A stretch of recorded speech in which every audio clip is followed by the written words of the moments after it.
सुनहरे लहंगे बनाने वाली दर्जी बहू।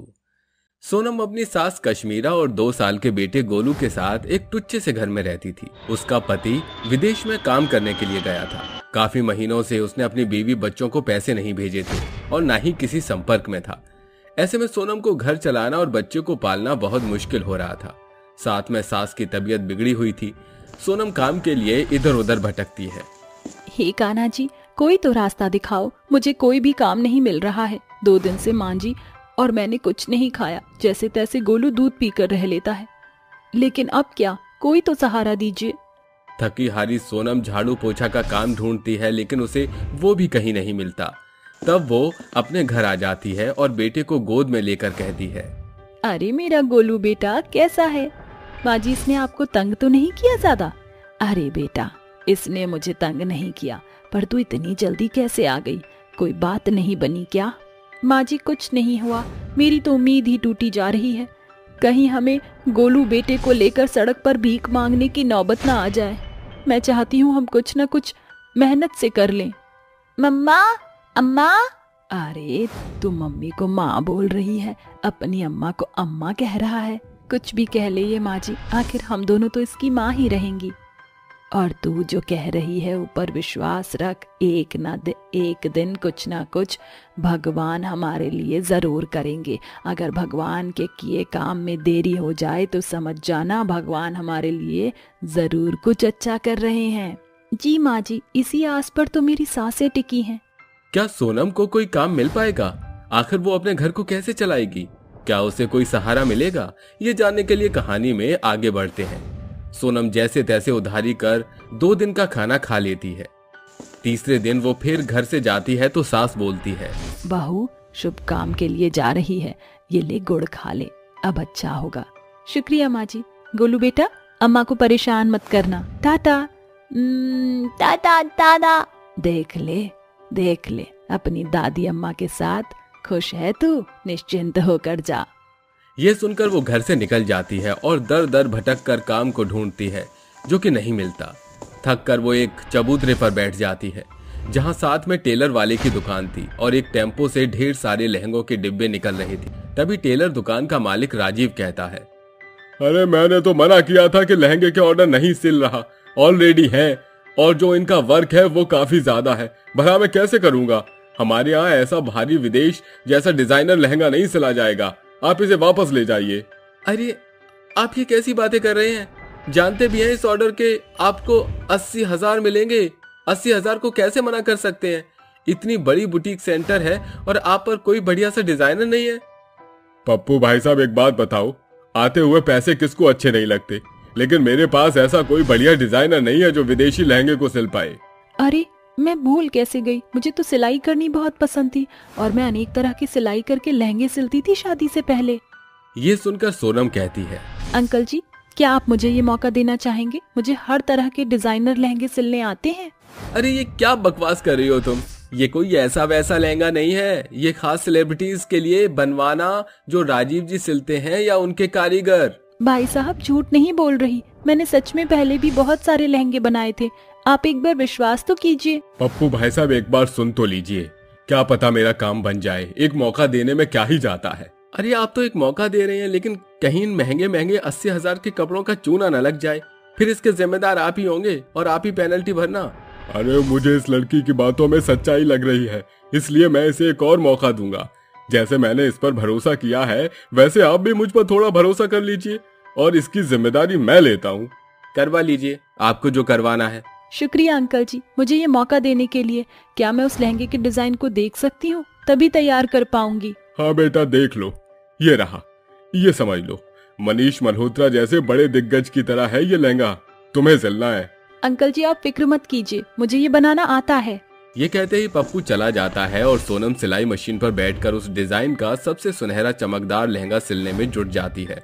3 घंटे बीत जाते हैं। इतने में वो लहंगे का घेरा तैयार कर लेती है, जिसे देखकर राजीव कहता है, अरे वाह बेटा, ये तो तुमने डिट्टो वैसा ही बनाया है जैसे खुद मनीष मल्होत्रा ने बनाया हो। अंकल आप थोड़ा सा और मौका दीजिए, इस ब्लाउज का ऐसा पीस बनाऊंगी कि उसे देखकर आप हैरान हो जाएंगे। दरअसल मैं सिलाई करने में बहुत माहिर हूँ।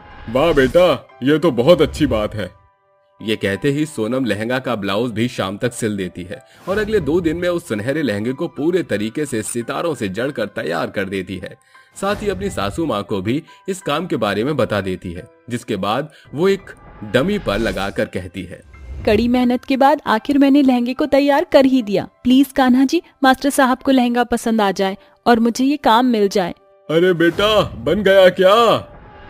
अरे वाह, ये तो बहुत ही ज्यादा सुंदर है लहंगा। भाई मुझे तो यकीन नहीं हो रहा कि इतने छोटे से गांव में रहने वाली लड़की भी डिजाइनर हो सकती है। अब तो मुझे इसकी पूरी पेमेंट मिलेगी। शुक्रिया अंकल जी। सर, आपको और भी तरह के लहंगे सिलवाने हो तो मुझे बता दीजिएगा। हाँ जरूर, 1 मिनट, मैं पप्पू को बोल देता हूँ, ये लहंगा आगे पहुँचा देगा। तुमने ये कम समय में बना दिया, देखना वो हैरान हो जाएगा। ये कहते ही राजीव कॉल करके पप्पू को बुला लेता है। कुछ देर बाद पप्पू आ जाता है और इस लहंगे को देखकर उसकी आंखें फटी की फटी रह जाती हैं, जिसके बाद वो उसे 80,000 रुपए देता है और चला जाता है। बेटा, तुमने तो गजब कर दिया। मैं तुमसे अब और लहंगे सिलवाना चाहता हूँ। इसे देखकर राजीव कुर्सी निकाल कर कहता है, अरे पीयूष साहब, आप मेरे जैसे छोटे दर्जी की दुकान में? जी, आजकल जो मेरी मॉडल्स कपड़े पहन रही हैं वो काफी खुश हैं और कुछ हद तक आपने मेरे जैसे ही डिजाइन बनवाए हैं, तो मैं उस डिजाइनर से मिलना चाहता हूँ। बहुत तमन्ना लेकर आया हूँ। जी, ये है सोनम, यही है जो महंगे सुनहरे लहंगे बनाती है। नमस्ते साहब, मुझे तो यकीन नहीं हो रहा कि आपको मेरे डिजाइन्स पसंद आए। जी पसंद है, इसलिए मैं आपको अपने बुटीक स्टूडियो में लाना चाहता हूँ। क्या आप काम करना चाहेंगे? बड़े बड़े सेलिब्रिटीज के कपड़े बनाने का मौका मिलेगा और आप राजीव जी के भी यहाँ काम करते रहना। जी बिल्कुल, मैं आऊंगी। इस तरह से वो पीयूष मल्होत्रा के बुटीक चली जाती है, जहाँ वो बड़े बड़े सेलिब्रिटीज के कपड़े भी सिलती है और सुंदर सुंदर लहंगे भी बनाती है, जो कि महंगे बिकते थे, जिसके बाद वो लहंगों के लिए मशहूर हो जाती है। और ये लो 50,000 रुपए, बाकी मैंने अपना हिस्सा लिया है। कोई बात नहीं अंकल जी, मेरे लिए तो यह भी बहुत बड़ी बात है।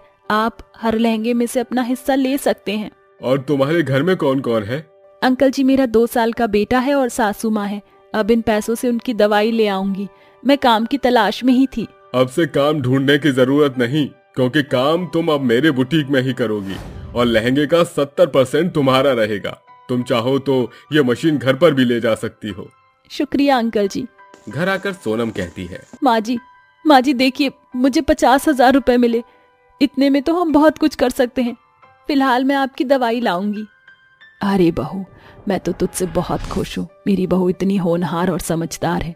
ले अपने बेटे के साथ भी थोड़ा वक्त गुजार ले। सास की बात सुनकर वो अपने बेटे के साथ खेलती है। अगले दिन मास्टर जी की दुकान पर जाकर और भी तरह तरह के अनेक सुनहरी चमकदार लहंगे सिलती है, जिससे उसका बना लहंगा काफी लोगों को पसंद आता है और उसके घर की स्थिति भी काफी अच्छी हो जाती है, जिससे वो एक नया घर ले लेती है। वक्त बीतता है।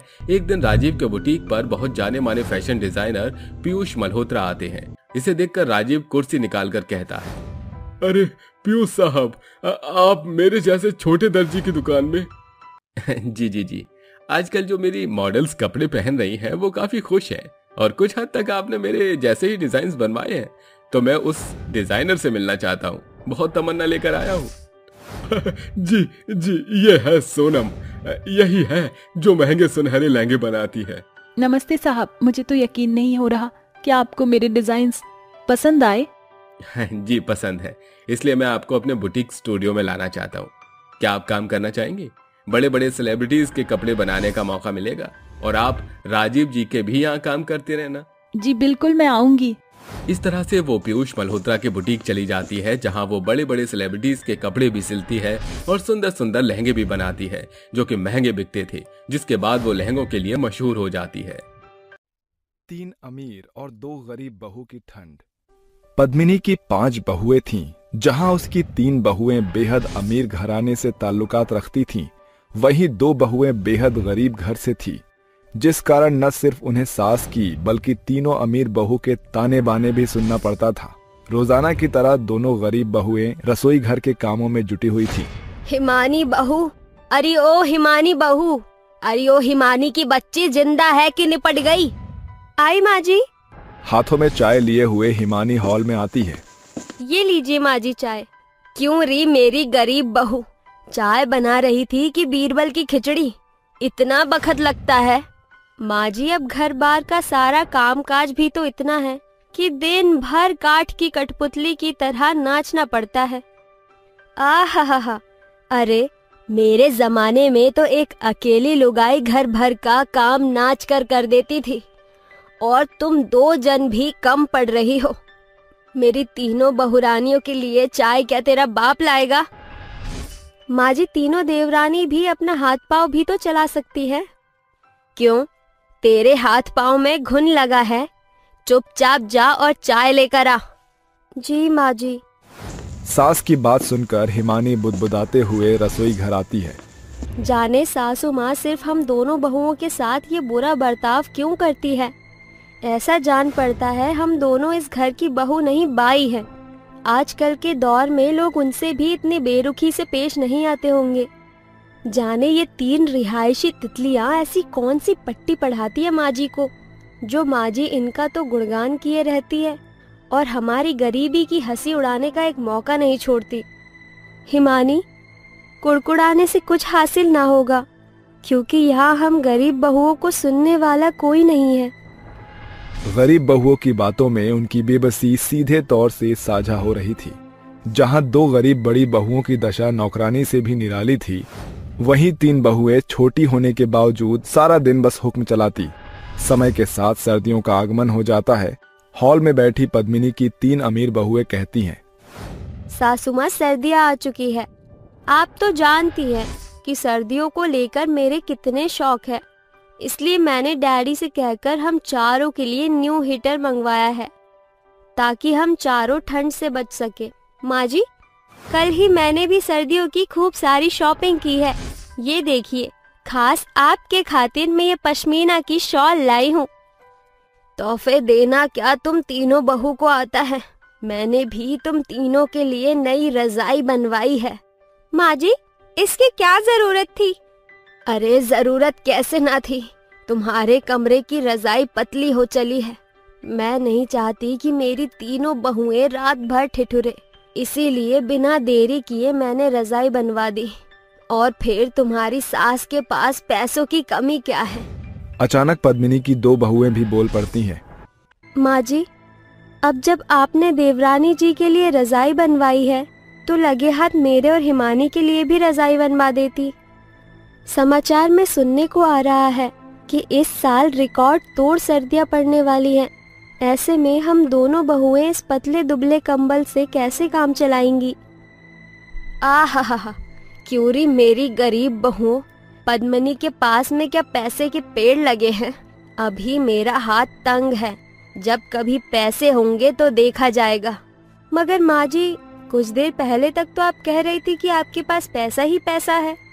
पद्मिनी का गुस्सा देखकर तीनों अमीर बहुएं मौके का फायदा उठाते हुए फूट डालना शुरू करती हैं। इसका मतलब हमारी ये गरीब जेठानियां आंखें गड़ाए बैठती है। बात बात में हमसे बराबरी करना जरूरी है क्या जेठानी जी? अमायरा, तुम कोई सेलिब्रिटी नहीं हो जो हम तुम्हारी देखा देखी करें। देख लीजिए माँ जी, हमारी ये गरीब जेठानी जी कहाँ का गुस्सा कहाँ उतार रही है। एकदम खरा बोल रही है आशना बहू तू।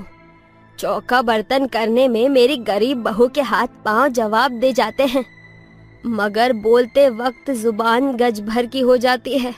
ऐसा कहकर पद्मिनी चली जाती है और आहाना कहती है, हमारी सासू माँ की गरीब बहू, तुम चाहे कितने भी पापड़ बेल लो, मगर हम तीनों की जगह कभी नहीं ले सकती। हमारी किस्मत कोहिनूर के हीरे जैसी है, और तुम उस गरीब गलीचे थाक में पड़े उस कीच के समान हो, जिसे देखकर लोग नाक सिकोड़ते हैं।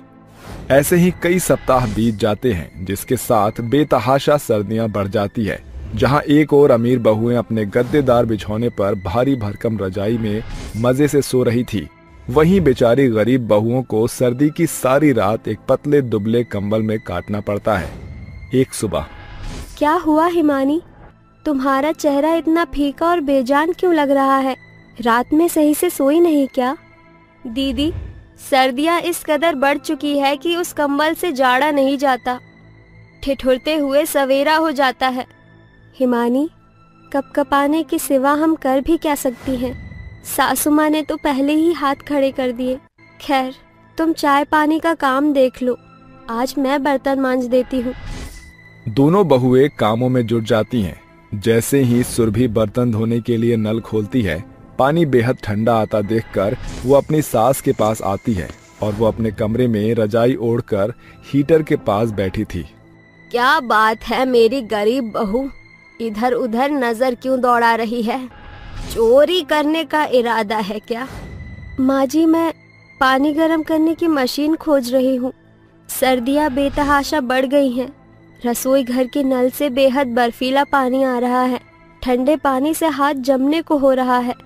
तो अब महारानी को बर्तन मांजने धोने के लिए गर्म पानी चाहिए।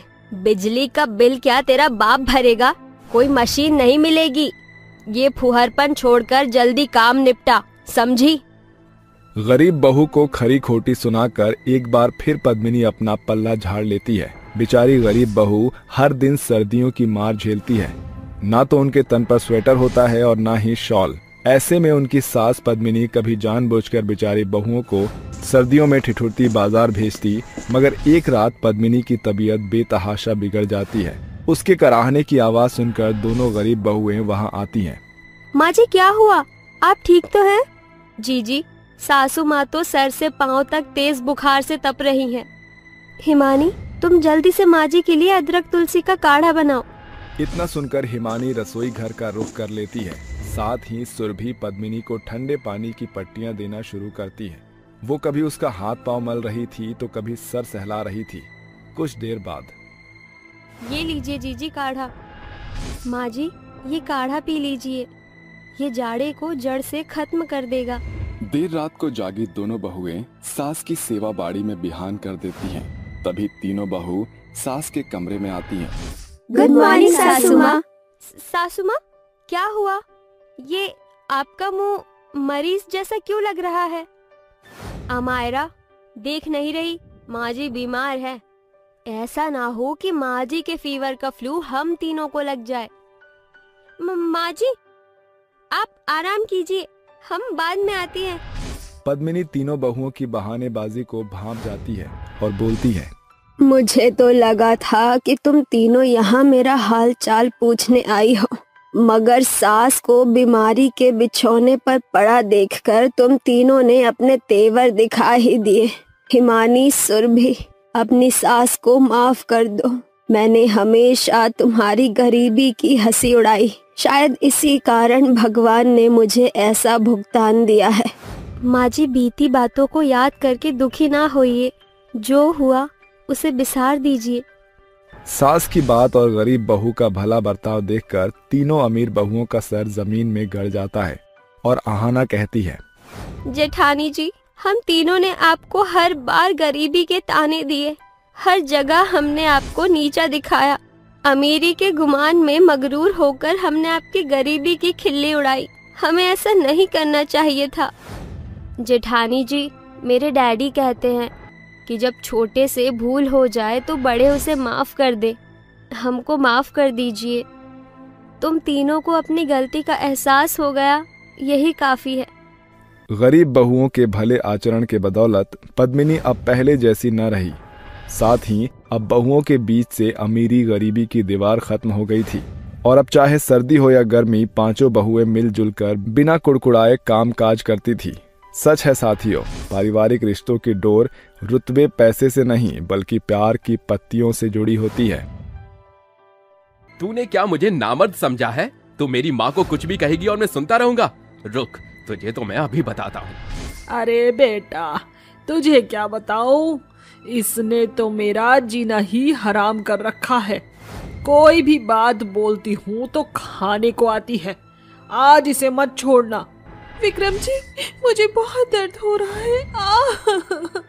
मेरा हाथ छोड़ दीजिए, मैंने कुछ नहीं किया। माँ जी झूठ बोल रही है। तेरी इतनी हिम्मत कि तू मेरी माँ को झूठा बोलेगी?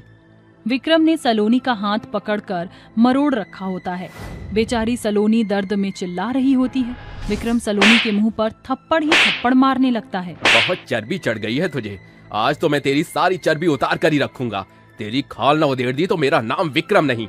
अपनी बहू को इतनी बेरहमी से पीटते हुए देख कलावती बहुत खुश होती है। आखिर कलावती और विक्रम दोनों मिलकर बेचारी सलोनी के ऊपर इतना अत्याचार क्यों कर रहे थे? आखिर सलोनी ने ऐसा क्या किया था जिसकी सजा वह उसे दे रहे थे? चलिए कहानी में थोड़ा सा पीछे चलते हैं। ये कैसा सपना देखा मैंने? सलोनी के अचानक से चिल्लाने की आवाज सुनकर उसकी माँ ममता उसके कमरे में आती है और उससे पूछती है, क्या हुआ बेटी, तुम अचानक से चिल्लाई क्यों? माँ, मैंने बहुत डरावना सपना देखा। मेरा पति और मेरी सास मेरे ऊपर बहुत अत्याचार कर रहे थे। ओहो, देखो तो सही, शक्ल पर 12 बजा रखे हैं। अरे शादी के नाम से इतना क्यों डरती है तू? चल, 3 घंटे बाद तेरी बारात आने वाली है, जल्दी से तैयार हो जा। आज सलोनी की शादी गांव के सबसे अमीर घर के बेटे विक्रम से होने लगती थी। चारों तरफ खुशी का माहौल होता है और कुछ ही समय में विक्रम सलोनी से शादी करके उसे अपने घर ले आता है, जहां उसकी सास कलावती उसका खुशी खुशी गृह प्रवेश करती है। अरे आओ आओ, तुम्हारा ही तो इंतजार हो रहा था। शादी से सब लोग बहुत खुश होते हैं। वहीं दूसरी तरफ शादी के कुछ ही दिनों में सलोनी घर की सभी जिम्मेदारियों को अच्छे से संभालने लगती है, लेकिन इसके चलते कलावती अपना रंग दिखाने लगती है। ये सब क्या है सलोनी? कितनी धूल जम रही है, क्या तुझे कुछ दिखाई नहीं देता? लेकिन माँ जी, मैंने ये सोफे कल ही तो साफ किए थे। अगर ऐसा होता तो इतनी धूल नहीं निकलती इन सोफों के अंदर से। क्या हुआ माँ, चिल्ला क्यों रही हो? अब क्या बताऊं विक्रम बेटा, जब से बहू इस घर में आई है, घर के अंदर गंद घुस गया है। विक्रम तुरंत सलोनी का कसकर हाथ पकड़ लेता है और उससे कहता है, तुम्हें इस घर के अंदर शोपीस के लिए नहीं लेकर आया हूँ। अगर इस घर में रहना है तो सही से काम करना होगा, वरना ऐसी लात मार कर घर से निकाल लूंगा कि लौट कर कभी नहीं आ पाओगी। विक्रम जी, मुझे छोड़ दीजिए, दर्द हो रहा है विक्रम जी। विक्रम उसे छोड़कर चला जाता है, जिसके बाद कलावती भी अपने कमरे में चली जाती है। बेचारी सलोनी रोते हुए घर के काम करने लगती है। ये सब क्या हो रहा है मेरे साथ? शादी के कुछ दिन तक तो सब कुछ ठीक था, लेकिन अचानक से मेरी सास और विक्रम जी मुझसे इतना नाराज क्यों रहते हैं? दिन प्रतिदिन विक्रम और कलावती बेचारी सलोनी के ऊपर अत्याचार करने लगते हैं। एक दिन सलोनी बहुत परेशान होती है। अब मैं इस घर में और नहीं रह सकती। मैं अपने घर फोन मिला लेती हूँ, पिताजी मुझे आकर ले जाएंगे। सलोनी घर के टेलीफोन से अपने घर फोन मिलाने वाली होती है, लेकिन तभी उसकी सास कलावती आती है और फोन को उसके हाथ से छीन लेती है। आहा, बड़ी आई फोन करने वाली, तेरी हिम्मत कैसे हुई इस टेलीफोन को छूने की? वो माँ जी, माँ पिताजी की बहुत याद आ रही थी। क्या मैं कुछ दिनों के लिए अपने घर जा सकती हूँ? ले ले ले, मेरी प्याली बहू को घर जाना है। इतना कहते ही कलावती सलोनी के मुंह पर एक जोरदार तमाचा मारती है, जिसकी वजह से सलोनी जमीन पर गिर जाती है। कान खोल कर सुन ले, अगर तूने इस घर से एक भी कदम बाहर रखा तो वो तेरा हाल करूंगी जो तूने कभी सपने में भी नहीं सोचा होगा। ऐसा कहकर कलावती वहाँ से चली जाती है। बेचारी सलोनी जमीन पर पड़ी हुई रोने लगती है। जो मैं सपने में देखती थी वो आज सच हो गया है। काश मैंने ये शादी न की होती। दिन प्रतिदिन कलावती अपने बेटे विक्रम को सलोनी के खिलाफ भड़काती रहती है। जैसे ही विक्रम काम पर से लौटता, वह अपने कमरे के अंदर सलोनी को चमड़े की बेल्ट से मारना पीटना शुरू कर देता। देखते ही देखते बेचारी सलोनी की बहुत बुरी हालत हो जाती है। एक दिन सलोनी रसोई में बर्तन धो रही होती है, तभी एक कांच का ग्लास उसके हाथ से गिर जाता है। वाह रे वाह, क्या बात है, महारानी एक के बाद एक कांच का गिलास तोड़े जा रही है। अरे तेरे बाप ने लाकर रखे हैं क्या ये कांच के गिलास? गलती से टूट गया माँ जी, इसमें मेरा क्या कसूर है? एक तो चोरी, ऊपर से सीना जोरी। देखो तो सही, गलती करके भी मुंह से मुंह जोरी कर रही है।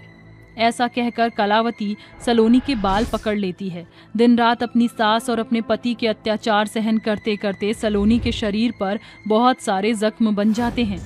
एक दिन विक्रम मायूसी से घर आता है। अरे बेटा, क्या हुआ? तेरी तबीयत तो ठीक है? क्या बताऊं माँ, मेरी तो किस्मत ही खराब है। आज मुझे नौकरी से निकाल दिया है। लेकिन बेटा, अब हमारा घर कैसे चलेगा? इस घर में तू ही तो कमाने वाला था। दूसरी नौकरी के लिए अप्लाई कर दिया है, देखो कब तक मेरे पास कोई रिस्पॉन्स आता है। तभी सलोनी विक्रम के लिए एक गिलास पानी लेकर पहुंच जाती है। सलोनी को देखते ही कलावती उसके बाल पकड़ लेती है। ये सब तेरी ही हाय का नतीजा है। तूने ही मेरे बेटे को हाय लगाई होगी। जब से इस घर में आई है सारे काम उल्टे हो रहे हैं। अगर इतने ही बोझ हूं मैं आप लोगों के ऊपर तो मुझे इस घर से निकाल क्यों नहीं देते? तेरी इतनी हिम्मत कि तू मुझसे मुंहजोरी करेगी? विक्रम तुरंत अपनी चमड़े की बेल्ट निकालकर सलोनी को मारने लगता है। बेचारी सलोनी इतनी मार खाकर बेहोश हो जाती है, जिसके बाद दोनों माँ बेटा उसे वहीं छोड़कर अपने कमरे में चले जाते हैं। ऐसे ही कुछ ही दिनों में उनके घर का राशन भी खत्म हो जाता है। माँ जी, खाने में क्या बनाऊं? राशन तो खत्म हो गया है। जाकर मेरा सर बना ले। तू तो अपना मुंह लेकर यहाँ से चली ही जा, मनहूस कहीं की। बेचारी सलोनी चुपचाप अपने कमरे में चली जाती है। वहीं दूसरी तरफ विक्रम अपनी और अपनी माँ कलावती के लिए खाना लेकर आता है। दोनों खाना खाकर अपने अपने कमरे में चले जाते हैं, लेकिन सलोनी के बारे में कोई नहीं सोचता। ऐसे ही कुछ दिन बीत जाते हैं। बस अब बहुत हुआ। मैं अब और इस घर में नहीं रह सकती। मुझसे अब और बर्दाश्त नहीं होता। रात होते ही मैं यहाँ से भाग जाऊंगी। सलोनी रात होने का इंतजार करती है। जैसे ही विक्रम और कलावती अपने कमरे में सोने के लिए जाते हैं, सलोनी मौका देखकर वहाँ से भाग जाती है और भागकर अपनी सहेली नेहा के घर पहुँच जाती है। मुझे तो समझ ही नहीं आता कि तुमने इतने अत्याचार कैसे झेले। आज के बाद तुम्हें कहीं जाने की कोई जरूरत नहीं है। अगले दिन सलोनी उस गांव में खाने पीने का ठेला लगाना शुरू कर देती है। सलोनी को बहुत अच्छा खाना बनाना आता था, जिसकी वजह से गांव में उसका ठेला बहुत मशहूर हो जाता है और वह अच्छा खासा कमाने लगती है। अपनी जिंदगी में खुशियां आने के बाद सलोनी एक दिन मंदिर में प्रसाद चढ़ाने जाती है। भगवान, तेरा लाख लाख शुक्र है कि तूने मुझे उस नर्क से बाहर निकाल दिया। मैं तेरा ये उपकार कभी नहीं भूलूंगी। इतना कहकर सलोनी मंदिर के भिखारियों को प्रसाद बांटने लगती है। तभी उस मंदिर की सीढ़ियों पर उसकी सास और उसका पति विक्रम उसे मिलते हैं। अरे सलोनी बहू, तुम? हाँ, मैं ही हूँ जिसके साथ तुमने एक जानवरों से भी बुरा सलूक किया। मुझे माफ कर दो सलोनी, मुझे मेरी गलती का बहुत पछतावा है। मुझसे जो हुआ उसकी सजा मुझे मिल रही है। तेरे जाने के बाद बहू हमारे साथ बहुत बुरा हुआ। विक्रम को कहीं नौकरी नहीं मिली, जिसके चलते हमें अपना घर बेचना पड़ा और हम सड़क पर आ गए हैं। अपने पति और अपनी सास की ये हालत सलोनी से देखी नहीं जाती, जिसके बाद वह उन्हें अपने साथ अपने घर ले जाती है। कुछ ही समय में विक्रम की अच्छी नौकरी लग जाती है। वहीं दूसरी तरफ सलोनी भी ठेले से एक बड़ा ढाबा खोल लेती है, जिसमें उसकी सास उसका हाथ बटाती है। कुछ ही समय में उनकी सभी परेशानियां दूर हो जाती हैं। अब सलोनी अपनी सास और पति के साथ खुशी खुशी रहने लगती है। काली बहू का शौचालय जाना मना है। ये कहानी है बांसडी गांव की, जहां पर आज भी केवल एक ही शौचालय मौजूद था। गांव का सारा समुदाय उसी शौचालय का इस्तेमाल करता था। उसी गांव में मध्यम वर्गीय वसुधा अपने पति रामुआ और बेटे युगल के साथ रहा करती थी। एक दिन वसुधा अपने बेटे युगल से कहती है, युगल देख बिटवा, अब तू सयाना हो गेल है। बकत हो चला है कि तोहके ब्याह के बंधन में बांध देवे के चाही। बलिहार गांव माँ तोहर बाबूजी के बचपन के दोस्त हैं, ऊ की बेटी से हम तोहार ब्याह तय कर दिए हैं। अगर तोहर नजर में कोई और है तो तू बेझिझक अपन अम्मा बाबूजी से बता दे। नहीं माँ, कुछ भी नहीं। आपने और बाबूजी ने मेरे लिए जिसे पसंद किया है मैं उससे शादी कर लूंगा। इसके बाद युगल की शादी कोहिना से कर दी जाती है। वैसे तो कोहिना बेहद सावली थी, मगर उसका मन श्वेत हिम के समान एकदम साफ था। सुहाग की सेज पर बैठी हुई कोहिना के मन में सैकड़ों सवाल उफन रहे थे। तभी युगल कमरे में दस्तक देता है। क्या बात है कोहिना, तुम्हारा मन किस सोच के सागर में डूबा हुआ है? कुछ नहीं युगल जी, बस यही सोच रही कि मुझसे शादी करके आपके जीवन में काले रंग का ग्रहण लग गया। कहाँ आपका कंचन रूप और कहाँ मैं काली कुरूपा। मैं तो आपके पाँव की धूल बराबर भी नहीं। कोहिना, फिर कभी इस बात को अपने जुबान पर मत लाना, क्योंकि इंसान की सुंदरता उसके तन से नहीं उसके मन से होती है। मैं इस बात से बखूबी अवगत हूँ कि शादी के बाद एक पत्नी अपने रूप को पति की निगाहों से देखती है। मेरे लिए मेरी बीवी बेहद खूबसूरत है। आज मैं बहुत खुश हूँ कि मेरी शादी एक ऐसे सुलझे हुए इंसान से हुई है जिसका मन मस्तिष्क स्वर्णिम सोच से भरा हुआ है। अगली सुबह, बहू कल हम बतलावत बिसार दिए रहे, बांसडी गांव में केवल एक तो शौचालय है, सारा समुदाय उसी शौचालय में जात है। अही से चल पहले दोनों सास बहू हल्का हो जाओ, नहीं तो गांव की लुगाइयों की लंबी कतार लग जाई और फिर हम दोनों सास बहुरिया की बारी देर से आई। दोनों सास बहू शौचालय पहुंचती हैं, जहां कुर्सी लगाए बैठा बनवारी कहता है, अरे यहीं ठहरो, काली बहू का शौचालय के लिए जाना मना है। कारे बनवारी, काला तो कलुआ भी है, ऊका तू कभी ना ही रोकी। कुशल खाना में घुसे से फिर कौने के हुक्म से तू हमारी बहुरिया के शौचालय नहीं जाए देते है? मेरे हुक्म पर तेरी काली बहू इस शौचालय का सदुपयोग नहीं कर सकती। इससे पहले कि तेरी काली बहू इस शौचालय के लिए श्राप बनकर शौचालय की नींव को ढा दे, मैंने इसके शौचालय जाने पर रोक लगा दी है। ये केवल दकियानूसी दलीलें हैं। गांव के सरपंच होकर इतनी छोटी सोच, छी। अरे ओ काली कमली, अपनी काली जुबान को लगाम दे, वरना तुझे तेरे इस गज भर की जुबान के साथ मिट्टी में गाड़ कर रख दूंगा। बात को बिगड़ते देखकर वसुधा अपनी काली बहू कोहिना को लिए घर लौट आती है, जहां रमुआ कहता है, अरे वसुधा, क्या बात है, तुम्हारे चेहरे पर ये चिंता कैसी है? रामुआ के पूछने पर वसुधा उसे पूरी बात बताती है, जिसे सुनकर रामुआ कहता है, तुम दोनों सास बहू चिंता मत करो, मैं जाकर सरपंच जी से बात करता हूँ। ये कहकर रामुआ सीधे सरपंच की हवेली पर आता है। जय राम जी के सरपंच जी, वसुधा बता रही थी कि सवेरे आपने मेरी बहू को शौचालय पर जाने पर पाबंदी लगा दी। सही सुना है तूने। जब सालों पहले गांव में शौचालय की नींव धरी गई थी, तब से सारा गांव इस शौचालय के कारण स्वच्छ हो गया। क्योंकि तेरी बहू काली कुरूप है, इसलिए उसका शौचालय जाने की मनाही ही है। इस शौचालय का इस्तेमाल केवल गांव का सुंदर समुदाय ही करेगा। इसलिए अपनी काली बहू को भी जाकर समझा देना कि बिना खिटपीट किए शौचालय के लिए खेत खलियान का इस्तेमाल करे। इसके बाद रमुआ घर लौट आता है, जहां घूंघट की आड़ में खड़ी बहू सुलझा सा जवाब सुनने की बाट जोह रही थी। जैसे ही रमुआ द्वार के भीतर दस्तक देता है, वसुधा कहती है, अजी क्या बोले सरपंच जी? वसुधा, सरपंच के हटीले स्वभाव से सभी रूबरू हैं। उन्होंने कहा कि किसी भी कीमत पर हमारी काली बहू शौचालय नहीं जा सकती। ससुर जी, ये तो सरासर ज्यादती है। फिर उस शौचालय की नींव इस गांव में सरकार की सहायता से पड़ी है, न कि सरपंच के पैसे से। हमें इसके खिलाफ आवाज उठानी चाहिए। अरे बहुरिया, तुहार बोलबाला हम गरीबन को गांव निकाला दे जाए। हम गरीब इस बढ़ते बुढ़ापे में दरदर नहीं भटके चाहत हैं। सारा दोष कमबख्त तोहरे ही काले चंदेरे चेहरे का है। अगर इतना ही शौचालय में हल्का होवे की होड़ है, तो बोल अपने बाप को कि शौचालय बनवाने खातिर ज्यादा नहीं 50,000 रुपया भेज दे। बनवाई दिए तोहारला सुनहरा शौचालय। सासू माँ, बाबूजी के कंधों पर अभी भी 2 बेटियों को ब्याहने का बोझ है। खेती बाड़ी करके बड़ी मुश्किल से वह घर का दाना पानी चलाते हैं। उनके पास इतने पैसे कहाँ से आएंगे? औकात एक फूटी कौड़ी की नहीं, मगर शौचालय चाहिए हमारी काली बहुरानी को। अरे एक तोहरे शौचालय में शौच करे के खातिर हम सरपंच जी से बैर नहीं मोल ले सकत हैं। या तो तू खेत खलिहान में शौच करे जा, या फिर अपने मायके लौट जा।